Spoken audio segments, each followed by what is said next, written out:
Welcome back to my channel Aparna Roy blog. আমার কাছের এবং দূরের সকল বন্ধুরা যে যেখান থেকে ভিডিওটি দেখছো, আশা করি সকলে ভালো আছো এবং সুস্থ আছো। আমি তো বেশ ভালো আছি। তো পরের দিন আমরা যে এর আগের দিন যে হোটেলটায় ছিলাম, সেই হোটেলটা চেঞ্জ করে পরে আমরা এই হোটেলে এসেছি, যে হোটেলটা এখন দেখলে। কারণ কি, এই হোটেলের কভারগুলোও বেশ ভালো ছিল, সব হোয়াইট হোয়াইট ছিল, আর নতুন ছিল হোটেলটা। বরং ওই হোটেলের থেকে 100 টাকা কম নিল, 1000 টাকা করে নিল। হয়তো দোলের জন্য, মানে হোলির জন্য একটু বেশি রেঞ্জ। হোলি বাদে এমনি অন সিজনে আসলে তো সেই সময় হয়তো হোটেলের ভাড়াটা একটু কম লাগে। তো যাই হোক বন্ধুরা, আমার ছেলে আর মেয়ে, মানে বোনের মেয়ে, খুব মজা নিচ্ছিল। ওরা দুই ভাই বোন মিলে, মানে আমার বোনের মেয়ে কী বলো তো, জামা কাপড় নিজে হাতেও পরবে না, দাদা পরিয়ে দেবে, ওটাই পরবে। তো বন্ধুরা, সকলে সঙ্গে থাকো আর পাশে থাকো, দেখতে থাকো। আমরা মায়াপুর কোথায় কোথায় ঘুরেছিলাম কিছুটা অংশ তোমাদের দেখাবো। সবটা হয়তো শেয়ার করতে পারবো না। আর নিমাইয়ের কোথায় জন্ম হয়েছিল সেটাও অবশ্যই এই ভিডিওতে দেখাবো। নিমাইয়ের মাসি বাড়ি, জগন্নাথ মন্দির, সব কিছু। তারপর পুরনো একটা গাছ আছে, গাছটার বয়স হচ্ছে 500 বছর। এই গাছটা নাকি নিমাই নিজে হাতে লাগিয়েছিল, সেই গাছটাও তোমাদের সঙ্গে শেয়ার করব। তো আমরা টোটো ভাড়া করে বেরিয়ে পড়লাম। টোটোতে 350 টাকা, 400 টাকা, 500 টাকা বলছিল। সেখান থেকে আমরা কমিয়ে ওকে 350 টাকায় নিয়ে এসেছিলাম। নবদ্বীপে ঘুরতে এলে না, নবদ্বীপ মায়াপুর যেখানেই যাও না কেন, যে কোনো ট্যুরিস্টে ঘুরতে গেলে যে ভাড়া চাইবে তার অর্ধেক ভাড়া বলা থেকে, মানে অর্ধেক থেকে বলবে।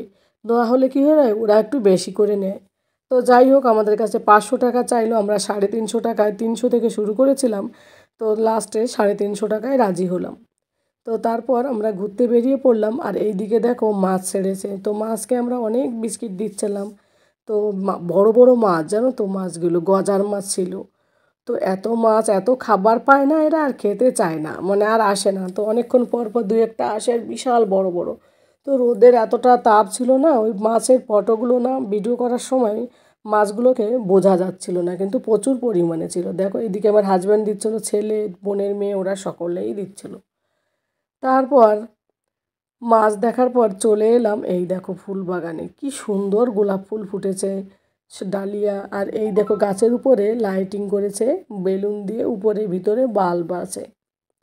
তো যাই হোক, এইগুলো খুব ভালো লাগছিল। আর শীতের সময় এলে না এইগুলো দেখতে আরও বেশ ভালো লাগে, যদিও আমরা শীতের শেষের দিকে এসছি না, ওই কারণে। আর এই যে যে গাছটার কথা বলেছিলাম তোমাদেরকে, 500 বছরের আগের গাছ, নিমাইয়ের হাতের লাগানো। তো গাছটা দেখো কত পুরনো, দেখেই মনে হচ্ছে এটা মিথ্যা নয়, এটা সত্যিই আছে। তো গাছটা অনেক পুরনো, অনেক পুরনো। কী ধরনের যে গাছ কিছুই বুঝতে পারলাম না, জানো তো।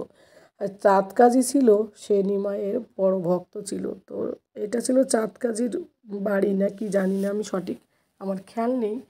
তো যাই হোক বন্ধুরা, অবশ্যই এই গাছটা তোমরা যারা নবদ্বীপে আসবে, মায়াপুরে দেখতে আসবে। আর এখানে অনেক বাঁদর আছে, হনুমান আছে।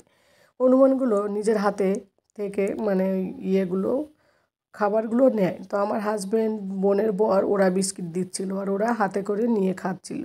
আমার না এগুলো করতে বেশ ভয় লাগছিল, তো আমি তার জন্য দিইনি। আর ছেলে মেয়ে দুজনেই খুব মজা নিচ্ছিল। আর এই দেখো আমার হাজব্যান্ড দিল। আর আমার ছেলে আর মেয়ে দুজনে, ওরা খুব ভালো লাগে। বাচ্চাদেরকে তো বাদরই ভালো লাগে না। আর এই যে বোনের বরকে দেখছো, একে না হনুমানটা একবার থাপা, মানে এরকম থাবা দিতে এসেছিলো আর কি। তো ও তো, আমরা চিৎকার করেছি তখন ও সরে এলো। ওদের কখন কি মুড হয় কিছুই বলা যায় না। তো কি সুন্দর কিউট কিউট বাঁদরগুলো দেখো বসে আছে, দেখতে বেশ ভালো লাগলো।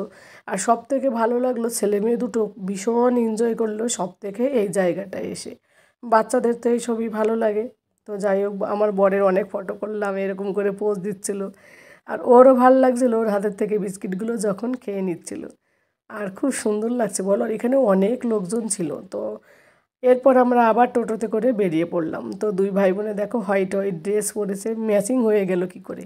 আর ও শুধু দাদা, বোন বোন, দাদা দাদা করে, মানে কি বলবো, দাদার কাছে বসবো, দাদার হাত ধরে হাঁটবো, এরকম।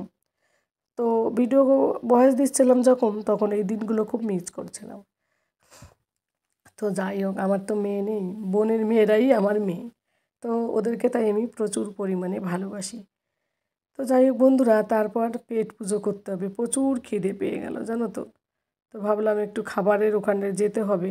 ওরা আবার সকালবেলা 7:30টায় এসে খাবারের ওই টোকনটা কেটে নিয়েছে। আর এখানে এদিকে খাবারের এদিকেও প্রচুর ভিড়। তো গদা ভবনে খাবারটা দেবে ওই টিকিটেই লেখা ছিল। তো তার আগে দেখো রোদের বাইরে, মানে রোদের সময় বাইরের দিকটা মন্দিরের বেশ ভালো লাগছিল। তার জন্য তোমাদের সঙ্গে একটু শেয়ার করলাম। আর গদা ভবনের আশেপাশে আর কি আমরা ঘুরে বেড়াচ্ছিলাম। আবার জুতো রাখতে হবে বস্তা ভরে, তারপরে খাবারের লাইনেই দেখো খাবারের এখানটায় অনেকক্ষণ বসেছিলাম, সেইগুলো আর ভিডিও করা হয়নি। নিচে পুরো বসে পড়েছিলাম, কারণ জামা কাপড় তো এমনি ধুতে হবে, তো অত সময় তো দাঁড়িয়ে থাকা সম্ভব নয়। তো রেলিং করা ছিল এরকম, সেই রেলিং অনুযায়ী এইভাবে লাইনে যখন ডাক পড়বে এই বিল্ডিং থেকে ওই গদা ভবনের বিল্ডিংয়ে গিয়ে আমাদের খেতে হবে। তো যাই হোক এইভাবে এক এক করে আমরা ছিলাম 3 নম্বর রেলিংয়ে, খুব একটা পিছনে ছিলাম না। তো যাই হোক বন্ধুরা, এখান থেকে আমাদের ডাক পড়লো যখন, তখন আমরা সবাই একে একে করে সামনের দিকে এগিয়ে পড়ছি। তো এই দেখো এখান থেকে পাকা রাস্তা দিয়ে পরের বিল্ডিংয়ে যেতে হবে। আর ছেলে মেয়ে সকলেরই একসঙ্গেই। তো দেখো খাবারের এখানটায় চলে এসেছি, নিচে বসে উপরে থালা রেখে খেতে হবে। আর এই খাবারটা কিন্তু খুবই একটা দাম না, 70 টাকা ছিল, একটা 50 টাকা ছিল। আমরা 70 টাকারটা করেছিলাম। পনির ছিল, পনির দিয়েছিল অনেকগুলো, জানো, রুটি, খিচুড়ি, নিরামিষ, পনির। আর সবথেকে দুর্দান্ত লাগলো ওই খিচুড়িটা।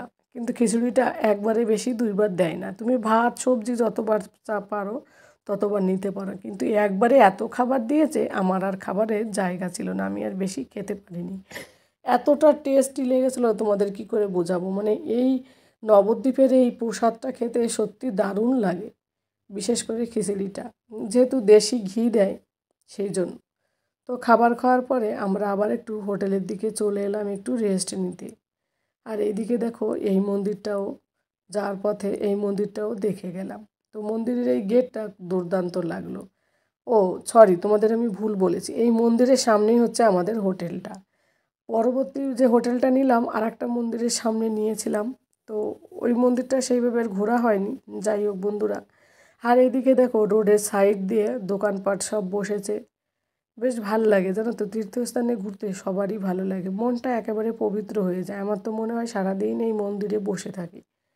তারপর সন্ধ্যাবেলা মানে দুপুরবেলা একটু রেস্ট নিয়ে মানে বিকেলের দিকে বেরিয়ে পড়লাম একটু আগে আগে। আমার বোন বললো তোরা বেরিয়ে যা, আমরা একটু পরে বেরোবো, কারণ ওরা একটু ঘুমোবে বেশি করে। আগের দিন ওরা ওই হোটেলটায় ঘুমাতে পারেনি, তো দুপুরবেলা একটু ওরা ঘুমিয়ে পড়েছে। সেই ফাঁকে আমরা দুপুরের পরে বেরিয়ে পড়লাম ছেলেকে নিয়ে গোশালায়।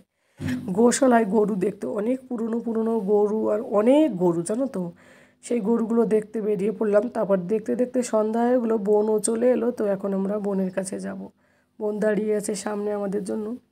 তো যাই হোক বন্ধুরা, ভিডিওটি কেমন লাগলো অবশ্যই কমেন্ট করে জানিও। এরকম মায়াপুরের ভিডিও পরবর্তী ভিডিওতে আরও দেখাবো, আরও অনেক কিছু আছে এই ভিডিওটা।